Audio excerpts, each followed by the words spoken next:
참으로 보잘것없는 저희들을 아들의 피로 죽음으로 속하여 주시고 새 사람, 새 생명 지니게 하여 주신 하나님 아버지, 오늘도 그 은혜를 따라 그 은혜를 힘입어 그 은혜를 의지하여 저희로 하여금 살아가도록 우리를 주장하여 주시옵시고, 부패한 육심의 욕심을 따라 사는 것이 얼마나 허망한 것임을 오늘도 또 새롭게 깨닫게 하여 주시는 은혜에 붙들려 어떠한 상황에서도 주 뜻을 쫓고 주님의 뜻을 따라 살게 하여 주시옵소서. 주님의 함께 하여 주심을, 우리의 피난처 되어 주심을 오늘도 더욱 의지하고, 그래서 은혜를 구하며 살아가게 하여 주옵소서. 예수님의 이름으로 기도합니다. 아멘. 로마서 6장 22절에서 23절 보시겠습니다.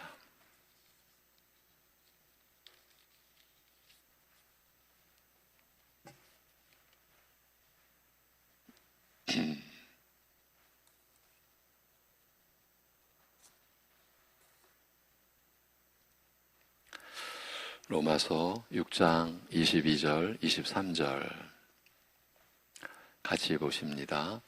그러나 이제는 너희가 죄로부터 해방되고 하나님께 종이 되어 거룩함에 이르는 열매를 맺었으니 그 마지막은 영생이라. 죄의 삭은 사망이요 하나님의 은사는 그리스도 예수 우리 주 안에 있는 영생이니라. 아멘. 어제 본문 말씀을 다 나누지를 못했습니다.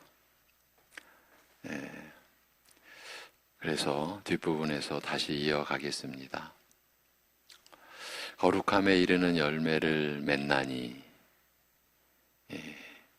그 마지막은 영생이니라. 우리 신자의 생애가 거룩함에 이르는 열매를 맺어가는 그 과정이라는 말씀입니다. 그리고 그 마지막은 영생이라고 합니다. 죄로부터 자유로워진 은혜를 바탕으로 죄의 종에서 의의 종으로, 곧 하나님의 종으로 바뀐 신분 변화에는 거룩함이라는 열매가 따른다고 말합니다. 사실 피조물인 우리를 하나님의 종이라 그렇게 부를 때에 피조물의 입장에서 그 누가 왜 종이 되어야 하냐고, 꼭 종일 필요가 있냐고 누가 말할 수 있겠습니까? 피조물의 입장을 제대로 안다면 말입니다. 그런데 우리는 본래가 죄의 종이었다. 스스로 그 신분을 벗어날 수 없고 어떻게 해볼 수가 없는 그런 어쩌면 처절한 처지에서 우리가 하나님의 종으로 바뀌었다. 의의 종으로 그렇게 바뀌었다라는 것을 생각하면 하나님께서 우리에게 베푸신 그 은혜의 깊이가 어떠한지 조금은 더 우리가 느낄 수 있지 않을까 싶습니다. 이렇게 죄의 종에서 의의 종, 곧 하나님의 종으로 바뀐 신분 변화에는 거룩함이라는 열매가 따른다고 말합니다. 열매를 맺는다는 것은 싹터 자라고 성숙해서 또 결실로 이어지는 과정에 따르는 일이요, 이런 특징은 생명을 지니고 있어 살아 움직이는 것에서 공통적으로 발견됩니다. 말하자면 죄로부터 자유로워지고 하나님의 종이 되는 신분 변화에는 어떤 생명이 살아 움직여, 그러니까 식물의 성장에 비유한다면 싹트고 자라며 성숙하고 결실하는 과정을 거쳐 거룩함에 이르는 변화가 수반된다는 뜻입니다. 이제 우리의 입장에서, 죄의 종에서 우리 스스로 벗어날 수 없었던 그런 우리의 그 처지, 우리의 입장에서 본다면 우리의 생애를 이렇게 섭리하신 그 하나님의 뜻과 그 뜻을 이루신 하나님의 권능과 그 권능이 우리에게 임하게 된 근원은 우리를 사랑하신 것 아닙니까? 그런 하나님의 사랑과 은혜가 이런 내용을 우리가 말씀으로 확인할 때 더 구체적으로 그 내용이 충만해지는 거죠. 예. 참 그대로 버려진, 사실은 버려진 인생이라고 우리가 말할 수는 없는데 우리 스스로가 죄 가운데서 그야말로 썩어가는 그런 존재에 불과했으니까요. 그런 우리를 싹트고 자라며 성숙하고 결실하는 과정을 거쳐 거룩함에 이르는 변화가 수반되는 그런 인생이 되게 하여 주셨으니 여러분, 이 얼마나 우리가 놀라워해야 하며 감사해야 될 내용입니까? 그리고 죄로부터 벗어나 그렇게 하나님을 섬기는 것과 밀접한 관계를 갖는 이 특별한 생명에 대하여 로마서 6장은 이렇게 알리고 있습니다.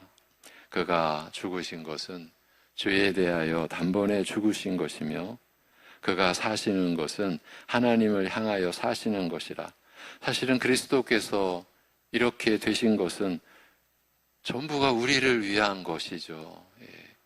그가 죽으신 것도 또 죽은 자 가운데서 그가 사신 것도 다 우리를 위한, 우리 때문인 것이죠.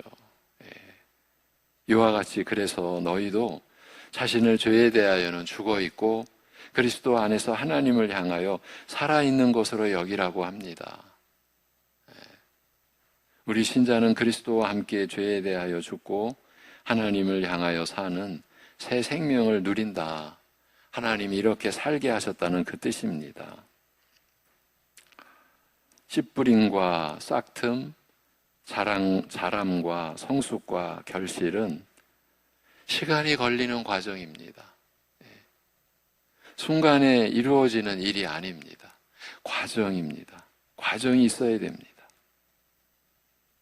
또한 죄의 노예가 되어 부끄럽게 살다가 죽음이라는 불행한 결말을 맺게 되는 것에 대하여 우리 자신의 힘으로는 속수무책이었습니다. 죄의 종에서 속수무책인 우리였습니다. 이런 절망적인 상태에서 출발하였으나 죄에서 자유롭게 하시는 은혜와 하나님의 종이 되어 사는 축복, 그 가운데서 하나님의 생명이 역사하여 거룩함에 이르는 열매를 맺는 삶을 우리가 살게 되었습니다만 그렇다고 해서 마냥 수월하고 순탄하고 즐거운 삶만은 아닙니다. 로마서 5장은 우리가 믿음으로 의롭다 여김을 받고 하나님과 화평을 누리며 장차 나타날 하나님의 영광에 대한 소망으로 즐거워하며 살아가는 것이 분명하나 이것은 우리에게 분명한 사실이나 동시에 끊임없이 닥치는 환난과 시험을 끝까지 인내하며 연단을 이루는 가운데 마지막 소망에 한 걸음씩 가까이 나아가는 힘겨운 삶이기도 하다. 신자의 생애가 이렇다는 것을 가르칩니다. 단순히 그저 무지갯빛 인생이 아니라는 겁니다. 사람들은 그런 것을 희구하죠. 갈망하죠. 그러나 절대 그럴 수 없다라는 거예요. 그 하나님의 영광에 참여한 자, 하나님과 화평을 누리게 된 자라는 것이 이것이 얼마나 사실은 기가 막히고 놀라운 일입니까? 그러한 삶이 되었음에도 그러나 우리는 끊임없이 닥치는 환난과 시험 속에서 끝까지 인내하며 연단을 이루어가는 힘겨운 삶을 살아가는 것입니다. 그래서 자신의 몸을 이제는 죄의 종이 아니라 죄의 병기가 아니라 의의 병기로 하나님께 드리는 삶이라고 하여, 그래서 안팎의 죄악과 끊임없이 전쟁을 치르듯이 치열하고 격렬하게 싸우는 삶임을 알리는 한편, 우리 안에 두신 하나님의 생명이 역사하여 성결한 열매를 맺는 가운데 하나님께서 우리의 걸음을 붙드시며 한 걸음씩 나아가게 하신다고 말합니다. 여러분, 이게 얼마나 참으로 감사한 일입니까? 우리 안에 두신 하나님의 생명이라고 말씀하십니다. 그래서 어제는 에베소서의 말씀도 우리가 다시 확인했죠. 다시 우리가 들었죠. 우리가 본래는 하나님의 생명에서 떠나 있었던 존재예요. 그런데 이제 그리스도 안에서 우리 안에 두신 하나님의 생명이 있게 되었고, 그 하나님의 생명이 역사하여 성결한 열매를 맺는 가운데, 주님의 거룩하심을 닮아가는 가운데 하나님께서 우리의 그 연약한 걸음을 붙드시며 한 걸음씩 나아가게 하신다. 이것이 신자의 생이다라는 거예요. 1, 2년에 끝나는 그 과정이 아니요, 1, 2년에 끝나는 전쟁이 아니요, 이 땅에서 사는 동안 평생 죄와 싸우면서 거룩함의 열매를 맺어가는 삶이요. 그런데 이런 삶의 마지막이 영생이라, 영원한 생명을 누리는 하나님 아버지와 그 아들 예수 그리스도와 사귐의 삶을 누리는 그 영생이라, 이렇게 말씀을 합니다. 우리 신자는 한평생 이런 삶을 살다가 영생에 들어간다는 말입니다. 이것이 하나님 나라에 우리가 속한 자요, 하나님 나라 새하늘과 새 땅에 우리가 들어간다는 그 말이죠. 이런 힘겨운 과정을 거쳐서 안팎의 죄악과 끊임없이 치열하고 격렬하게 전쟁을 벌이는 그러한 그 과정을 거쳐서 반드시 영생에 이르게 된다는 뜻이요. 그렇기 때문에 이런 과정을 거치지 않고 영생에 이르는 길은 없다는 뜻이기도 하다. 어제 여기까지 우리가 나눴어요. 이런 과정을 거치지 않고 영생에 이르는 길은 없다. 그래서 우리가 바라는 대로 제발 그런 험난한 과정 없이 하나님이 우리에게 구원의 은혜를 입혀주셨으니 그야말로 편안한, 그저 아무 일 일어나지 않는 그런 영생에 이르는 그런 길은 없다는 그 뜻인 거예요. 죄로 비참한 죄인의 처지에서 출발하여 우리가 이 내용을 다시 돌아보면서 이 출발선을 잊지 말아야 한다. 잊어서는 안 된다라고 우리가 수차 또 나눴죠. 우리가 이 출발선을 또 착각하기 때문에. 어떻게 착각합니까? 그건 우리가 쉽게 말할 수 있죠. 그래도 나는 좀 다르지. 우리의 겉으로 드러나는 모습을 보면 우리는 출발선에 대해서 그런 오해를 하고 있는 모습이 얼마든지 있다는 거죠. 나는 다르다. 그러니까 교만한 거죠. 이게 기가 막힌 거예요. 은혜 안에서도 우리는 교만해요. 참. 하나님의 생명으로 우리가 성결에 이르는 과정에 있는데 내가 할 수 있는 일이 아닌데도 우리는 내가 한 것처럼 자고하고 오만하고 죄로 비참한 죄인의 처지에서 우리는 출발했습니다. 그렇게 출발하여 나의 부끄러운 삶을 거룩함으로 영화롭게 하는, 이게 하나님의 생명의 역사죠.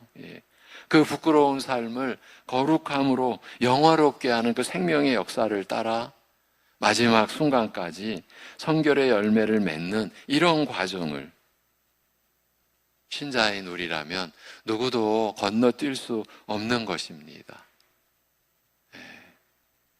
하나님의 생명의 역사의 그 과정을 나는 필요 없다고, 나는 그런 훈련에서 제외시켜도 된다고 할 수 있는 이가 없다는 그 말이에요. 예. 이 과정을 생략하고 영생에 이르는 사람은 없는 것입니다. 달리 말하면 이 오래고 힘겨운 과정이 죄로 부끄러운 우리의 모습을 하나님의 거룩한 형상으로 회복하여 영화롭게 하시는 은혜롭고 복된 일이기도, 복된 과정이기도 한 것이에요. 우리의 평생토록 누구나 예외 없이 거쳐야 하는 그 오래고 그 힘겨운 과정이, 그 과정이 참으로 은혜롭고 복된 일, 복된 과정이기도 하다. 왜? 죄로 부끄러운 우리의 모습을 하나님의 거룩한 형상으로 회복하여 영화롭게 하시는 일이요, 그 과정이니까요. 너무나 우리에게 이러한 내용에서 중요한 것은 그 마지막이 반드시 영생에 이르는 것이다. 그러니까 우리가 불안해하고 의심하며 두려워하지 않을 수 있는 그 근거가 확보된 거예요. 마련된 거예요. 반드시 그 마지막은 영생에 이르는 것이니까. 이 말씀이 하나님의 말씀이니까. 하신 말씀, 스스로 계시하신 그 은혜를 번복하실 수 없는, 번복하시지 않는 영원히 신실하신 우리 하나님, 우리 아버지의 말씀이시니까요. 여러분, 이 부분의 내용이 우리에게 얼마나 중요한 의미를 지니는지 모릅니다. 왜냐하면 일반적으로 사람들은 단순히 편하기를 바라기 때문입니다. 방금 앞서서도 대략 이 부분을 살짝 짚었었어요. 사람들은 누구나 그냥 편하기를 바란다. 아무 일 없기를 바란다. 그냥 인생의 이치에 대해서 그냥 눈을 감아버리는 거죠.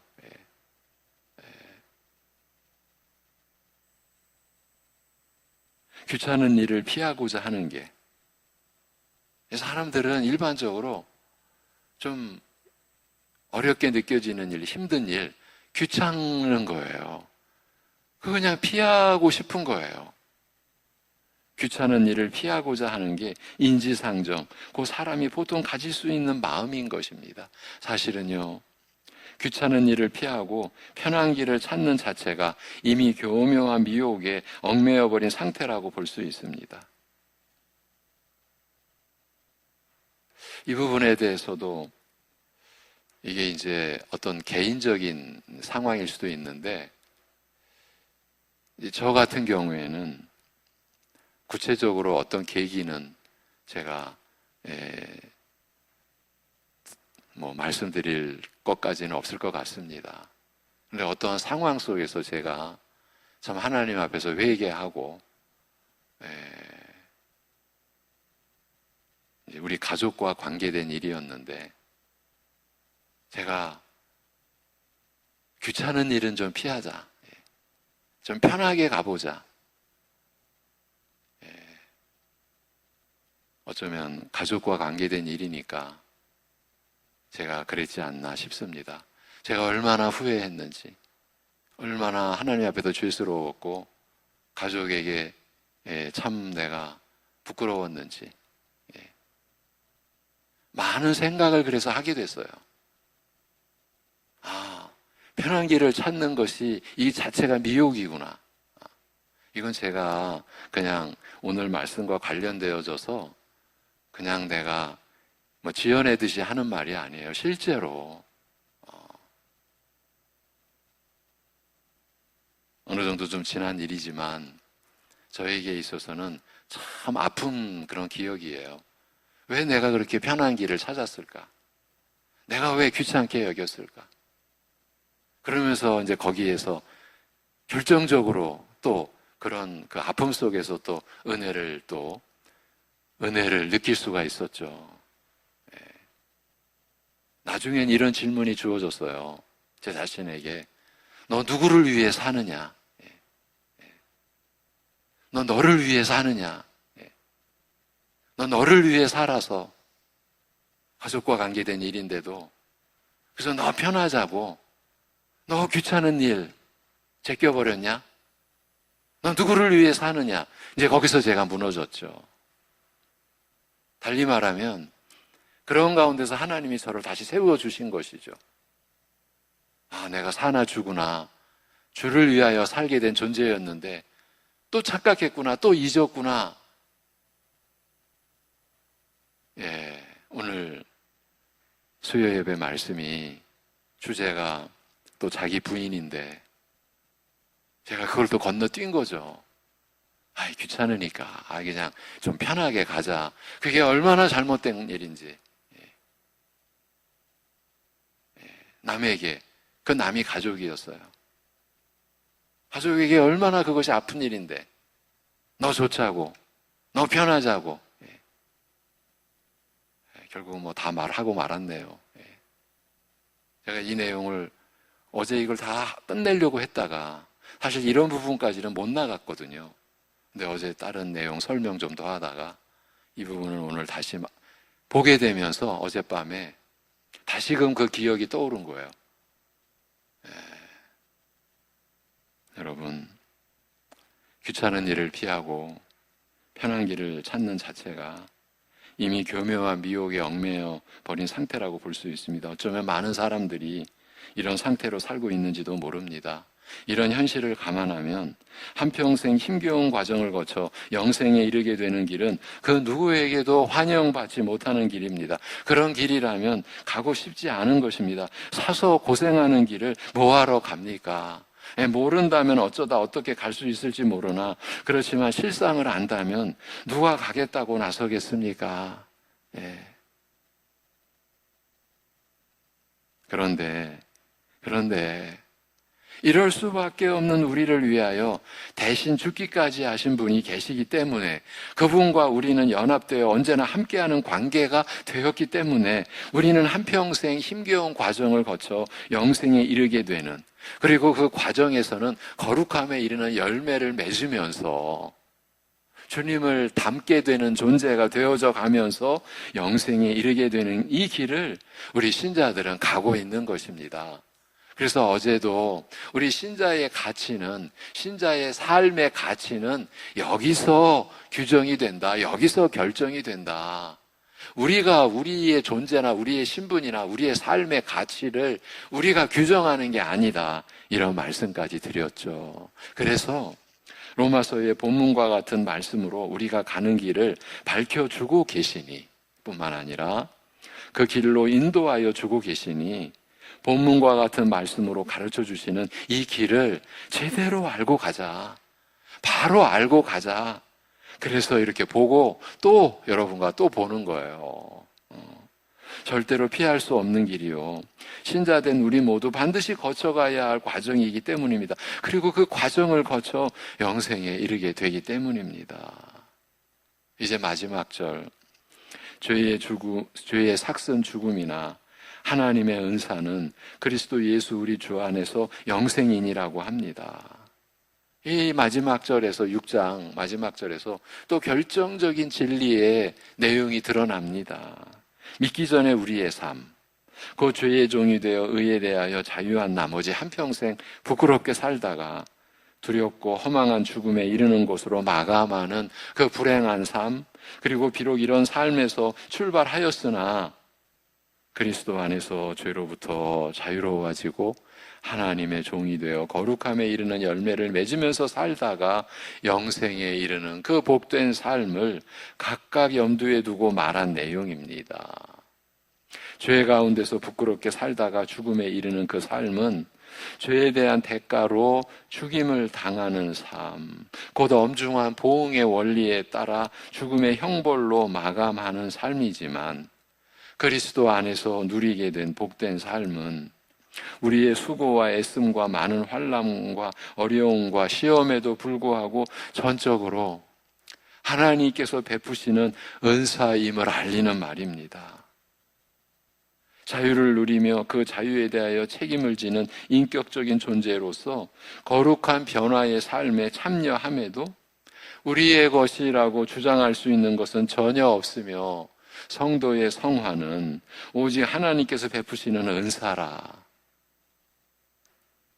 은혜로 값없이 주시는 선물이라 하나님께서 죄인을 거룩하게 변화시키시는 일이라는 뜻이에요. 여러분, 교회 안에서도 이러한 말씀을 반하는 그러한 가르침이 떵떵거리며 주인 행세했었어요. 구원의 은혜는 하나님이 이루신 일이요 값없이 주신 것인데 이제 신자답게 살아서 거룩함에 이르는 것은 너희들 할 일이다. 교회의 책임이다. 신자들의 몫이다.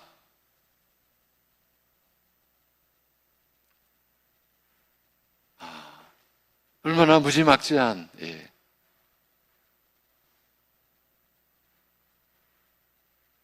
거기서 하나님의 말씀이 얼마나 왜곡되고 그 왜곡되는 양상이 우리가 상상할 수 없는 범위까지 번져서 교회 안에서 온갖 불의함이 드러난 거죠. 저는 그렇게 생각해 왔습니다. 이 시대가 말씀을 왜곡시킨 그 과정이 분명히 수십 년 전개되어 왔던 만큼 이 시대의 교회가 이러한 말씀의 왜곡에 변질된 어두운 상황을 거두어가는 과정도 결코 간단치 않을 것이다. 이 세대에 이루어질 수 있는 일이 아니지 않을까. 두렵지만 안타깝지만 제 자신 그렇게 생각하고 우리 후배 교육자들에게 그런 얘기를 해왔습니다. 이 시대에 다 거둘 수 있는 어두움이 아니다. 그만큼 말씀의 왜곡도 깊다. 여러분 너무 간단하게 교회 안에 계급의식이 있지 않습니까? 누가 부정하겠습니까? 왜 계급의식이 있으면 안 됩니다. 하나님의 의에 차별이 없기 때문에 우리가 차별로 보이는 것은 순전히 우리의 무지, 우리의 착각, 우리의 죄악이에요. 그렇게 보는 자체가. 교회 안에 계급이 존재하잖아요. 이게 하나님의 나라를 우리가 그냥 구겨버린 거예요. 일그러뜨려 버린 거예요. 우리가 하나님의 은혜를 우리가 단계로 나눠버린 거예요. 우리 스스로가. 1단계 은혜, 2단계 은혜. 그 은혜의 본질이 우리 주 예수 그리스도의 대속의 죽음으로 비롯된 건데 그거를 한나 피조물이 그것도 죄인된 스스로는 죄의 종에서 어찌할 수 없는 이런 존재들이 그렇게 그냥 마구제비로 만들어 버려놨어요. 우리 모두 다 그렇게 하는데 역할을 했고요. 어느 누구도 이러한 상황에서 자기만은 홀로 자유롭다. 나는 무관하다. 난 그런 기여, 그런 일에 내가 관여한 거 없다. 아닙니다. 그렇게 될 문제가 우리 모두의 다 책임이고요. 우리의 죄요, 우리의 허물입니다. 우리의 불우함인 거예요. 성령의 하나 되게 하신 것을 힘써 지키는 게 우리가 애써야 할 일이에요. 교회는 한 몸, 하나이기 때문에. 근데 우리는 너무나 많은 그런 내용을 가지고 우리는 성령이 하나 되게 하신 교회를 힘써 지키기는커녕 나누기를 즐겨하고 나누어 놓고서 내가 그래도 열등반이 아니라 우등반에 있는 걸 가지고 혼자 즐기기도 하고 이게 신앙의 내용이 아니죠. 제가 이렇게 좀 뭔가 신랄하게 제가 표현하는 것은 이렇게까지라도 가야만이 우리의 실상이 드러나지 않을까 그런 심정인 거예요. 그런 안타까움인 거예요. 여러분 이미 앞에서 이 내용을 살피고 왔어요. 성화에 우리 신자의 삶은 성화의 삶이잖아요.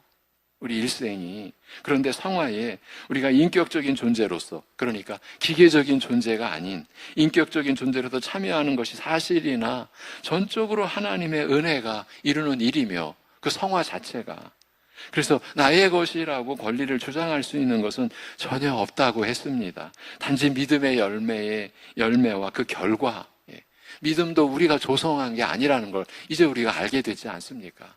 우리가 만들어낸 게 아니에요. 내가 하나님을 택하고 내가 하나님을 믿은 게 아니라고요.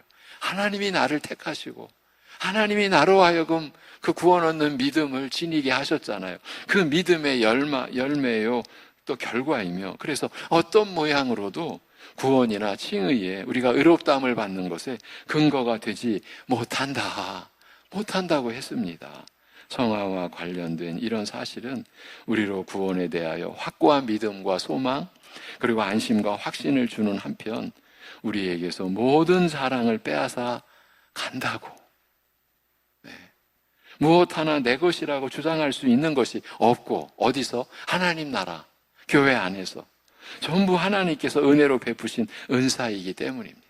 사랑하는 자는 오직 우리 죄인에게서 이런 은혜로운 일을 이루시는 주를 자랑할 수 있을 뿐이라고 했어요.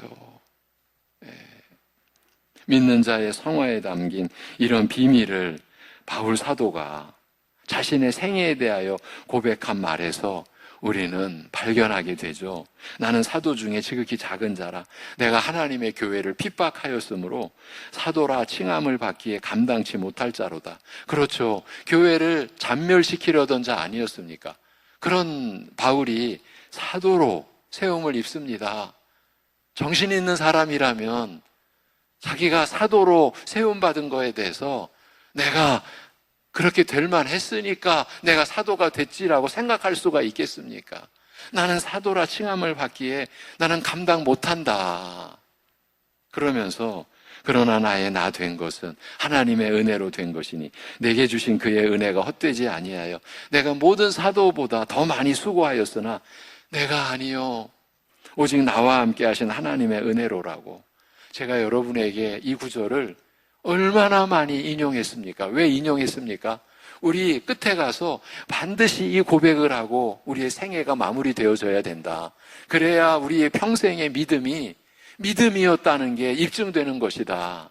거기서 내 것이 등장하면 우리가 받은 믿음을 우리가 배신한 거다, 배반한 거다. 그리스도를 대적하여 그의 교회를 핍박하던 자가 변하여 주의 복음을 전하는 사도가 된 것은 오직 이런 죄인을 긍휼히 여기신 하나님의 은혜로 말미암은 것이며 우리에게서 일어난 일이죠. 우리도 똑같이 그렇게 된 것이죠. 또 하나님께서 내게 베푸신 이 은혜가 헛되지 아니하여 내가 모든 사도들보다 더 많이 수고하였으나 이것은 내가 이룬 일이 아니라 나와 함께한 하나님의 은혜가 이룬 결과라는 뜻입니다. 분명히 내가 한 일이라고 하면서도 이것은 내가 한 일이 아니라고 하니 무슨 말장난인가라고 할 수 있겠습니다만 내가 한 일이지만 내가 한 일이라 할 수 없고 오직 하나님의 은혜가 내게서 이룬 일이라는 것을 경험하여 아는 자는, 그것을 절절히 체험하고 느끼고 아는 자는 충분히 이해하고 고백할 수 있는 이 진실인 것이죠. 우리는 부분적으로나마 이걸 느끼고 알고 체험해 왔잖아요. 어떻게 내가 이렇게 섬길 수 있었지? 내가 이렇게 용서할 수 있었지? 내가 어떻게 먼저 손을 내밀을 수 있었지? 내가 어떻게 저런 섬김의 자리에 내가 들어갈 수 있었지? 내가 그렇게 고생하면서 매맞듯이 고생하면서도 내가 어떻게 섬길 수 있었고 용서할 수 있었고 어떻게 사랑할 수 있었지? 여러분도 경험해 왔던 면 아닙니까? 그게 내가 한 것이 아니라는 거를 나는 아니야. 나는 그럴 수 없었어. 나와 함께 하신 하나님이 내게서 나타내신 거야. 이루신 것이야. 충분히 경험하여 아는 자는 그렇게 이해하고 고백할 수 있는 진실인 것이죠. 결코 말장난이 아닌 것이죠. 성화의 삶. 신자에게 날마다 조금씩 일어나는 이 거룩한 변화는 이렇게 기이하고 신비로운 것입니다. 여러분, 신자의 이 존재나 신분이나 생애가 이렇게 기이하고 신비로운 것입니다. 그 정도로 값어치 있는 생애를 우리가 살아가는 것입니다. 세상이 여러분을 보시는 관점과 그들이 말하는 가치 판단하고 아무런 관련이 없습니다. 하나님의 나라가 지옥과 상관이 없듯이 우리 신자들은 믿음 안에서, 은혜 안에서 이런 담대함을 또한 지니고 있어야 하는 것 아니겠습니까? 이렇게 마무리를 합니다. 하나님 아버지, 감사합니다. 우리의 삶이 어떠한지, 우리가 어떠한 하나님의 약속의 말씀을 우리가 받은 자인지, 그리고 그 말씀이 우리 안에서 역사한 그 내용이 뭐고, 그 말씀이 역사하신 그 생명의 길을, 하나님의 생명이 이루신 길을 우리가 걸어가는 삶이 어떠한지를 밝혀주시고, 낙심하기 쉽고 좌절하고 불안해하고 두려워하기 쉬운 우리를 오늘도 이렇게 붙잡아 주시고, 우리의 믿음의 삶을 오늘도 한 걸음 내딛게 하시는 하나님의 그 손길에 우리가 어떻게 붙들려 있는지 확인해 주시고, 말씀하여 주시고, 또 가르쳐 주시고, 손으로 일일이 짚어주듯이 우리의 마음을 붙들어 주셔서 감사합니다. 우둔하고 연약한 우리를 이렇게 말씀하여 가르쳐 풀어 우리를 일일이 참으로 손으로 짚어주시듯이 인도하신 그 은혜를 감사드립니다. 아버지 하나님, 사랑하는 성도들 오늘 어떠한 형편에 놓여 있는지 다 아시는 아버지 하나님, 그 앞서 그 길을 가실 때에 우리 모든 성도들 출애굽의 광야에서 낮에는 구름기둥, 밤에는 불구둥의 인도하심 아래, 보호하심 아래 있었던 것을 기억하고, 눈에는 보이지 아니하나 하나님이 우리 안에서 성령님으로 그리스도 안에서 역사하시는, 앞서 행하시는 그 길을 따르는 삶, 그리고 그 삶은 나를 위한 삶이 아니라 이제 죽으나 사나 나를 위하여 죽으신 주님을 위한 삶, 그래서 가족과 이웃과 서로를 위한 삶, 하나님을 섬기는 삶, 우리의 가장 작은 일이라도 어제와 별반 다를 바 없는 평범한 가정 안에서나 일터에서의 반복되는 평범한 삶일지라도 오늘이라는 새로운 새날, 그러한 새로운 의미와 새로운 가치를 우리가 만들어내고 열매를 맺어가는, 우리가 거룩함에 이르는 열매를 맺어가는 새날, 새로운 삶을 우리가 오늘 소망하고 살아가는 한 날 되게 하여 주시옵소서. 아버지 하나님, 계속되는 우리 교회 학교의 말씀의 이 일정, 말씀의 역사에 이 학교와 수련회 하나님께서 사용하여 주옵시고, 우리 말씀의 일꾼들, 교사들을 하나님께서 일꾼으로 세우시고, 우리 자녀들을 그 말씀의 자리에 불러주셔서 그 어린 심령들 속에 살아계신 하나님의 말씀이, 사랑의 말씀이, 은혜의 말씀이 그들에게 깨달아지고 그들의 마음에 새겨지는 역사, 그들이 말씀을 체험하는 역사가 일어나는 일정되도록 은혜 베풀어 주시옵소서. 온갖 시험과 고난 속에서 오늘도 건져주시는 하루 되게 하여 주옵소서. 연약함에서 치유되는 하루 되게 하여 주시옵소서. 우리 주 예수 그리스도의 이름으로 기도하옵나이다. 아멘.